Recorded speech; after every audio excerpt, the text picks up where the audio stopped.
चला आज बनवूयात हेल्दी टेस्टी झटपट तयार होणारं महाराष्ट्राचं वन ऑफ द बेस्ट असलेलं स्नॅक्स आणि ते म्हणजेच कोथिंबीर वडी। तर हॅलो हाय नमस्कार, मी मंगल, वेलकम टू माय चॅनल। तर मी इथे मस्त सीजन स्पेशल भरपूर अशी कोवळी कोवळी लुसलुशीत कोथिंबीर घेतलेली आहे।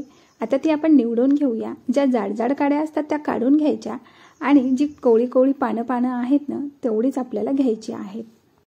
सगळी कोथिंबीर निवडून झाली की स्वच्छ धुवायची आणि कोरड्या कपड्यावर अशी आपल्याला कोरडी करण्यासाठी ठेवायची आहे। तोपर्यंत आपण इथे काय करूया, थोडासा लसण निवडून घेऊया। सोबतच आपल्याला इथे घ्यायची आहे थोडीशी अद्रक। आता हे साहित्य अद्रक लसण वगैरे हे आपण आपल्या आवडीप्रमाणे घालायचं आहे। खात नसेल तर नाही घातलं तरी चालते। हिरवी मिरची घालायची, ह्याला जाडसर असं ठेचून घ्यायचं। त्यानंतर थोडंसं जिरं सुद्धा घालायचं। जिरं सुद्धा व्यवस्थित इथे बारीक करून घ्यायचं आहे। तयार ठेचा एका वाटीमध्ये बाजूला काढून घेऊया। अशा पद्धतीने असा ठेचा घातला ना तर मस्त असा गावरान झणझणीतपणा येतो। त्यानंतर इथे कोथिंबीर सुद्धा आपली बऱ्यापैकी सुकलेली आहे। तर सुकलेली कोथिंबीर व्यवस्थित अशी गोळा करायची आणि हातामध्ये घट्ट अशी दाबून धरायची। त्यानंतर बारीक बारीक बारीक अशी चॉप करून घ्यायची। अशा पद्धतीने चॉप केलेली कोथिंबीर एका मोठ्या बाउलमध्ये घालायची।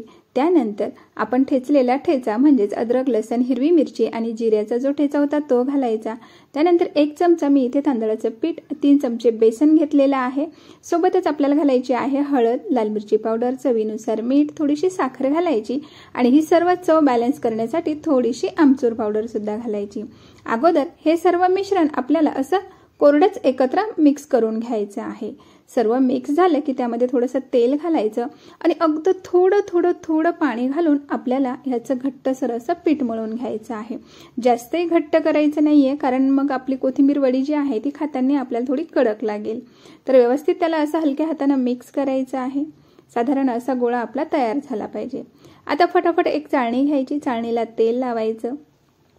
तयार पिठाचे मस्त छोटे असे रोल तयार करायचे। थोडेसे असे मस्त पातळच करायचे, जाड नाही ठेवायचे जास्त, कारण आपण हे फ्राय करणार नाही आहोत, तळणार नाही आहोत।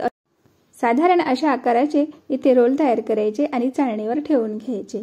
अशा पद्धतीचे मी आता सर्व रोल तयार करून घेतलेले आहेत, तुम्ही बघू शकता। आता हे तयार रोल आपल्याला वाफवून घ्यायचे आहेत। तर वाफवण्यासाठी मी अगोदरच इकडे कढईमध्ये पाणी उकळत ठेवलेलं होतं। छान वाफ भरल्या गेली, चाळणी त्यावर ठेवायची, झाकण ठेवायचं, 20 मिनिटं छान वाफवू द्यायचं। 20 मिनिटानंतर झाले की नाही चेक करायचं, हवं तर आणखी 5 मिनिटं त्याला वाफवू द्यायचं।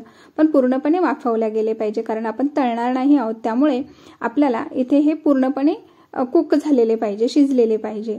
त्यानंतर आता रोल थंड होत आहेत तोपर्यंत गॅसवर कढई ठेवायची, त्यामध्ये तेल घालायचं गरजेनुसार आवडीप्रमाणे, मोहरी घालायची, हिरवी मिरची, कढीपत्ता घालायचा, सोबतच थोडासा हिंग सुद्धा घालायचा आणि 2 ते 3 चमचे तीळ घालायला मुळीच विसरू नका। तडका तयार झाला की इकडे रोलही आपले बऱ्यापैकी थंडे झालेले आहेत। तर आता काय करायचं, ह्याचे छोटे साधारण 1 ते 1.25 इंचाच्या रुंदीमध्ये आपल्याला हे रोल कट करून घ्यायचे आहे। अशा पद्धतीने सगळे रोल इथे माझे तयार झालेले आहेत। तुम्ही हवं तर हे असेच्या असे खाऊ शकता। कढी सोबत हे रोल खूप छान लागतात। हवं तर सॉस सोबत किंवा चिंचेच्या चटणी सोबतही हे खूप छान लागतात।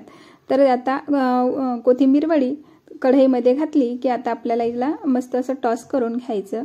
मग तयार झाली तुमची नॉन फ्राईड म्हणजेच बिना तळलेली कमी तेलकट अशी कोथिंबीर वडी। नक्की ट्राय करा, खूप छान लागते। अशीच्या अशी सुद्धा खूप मस्त लागते।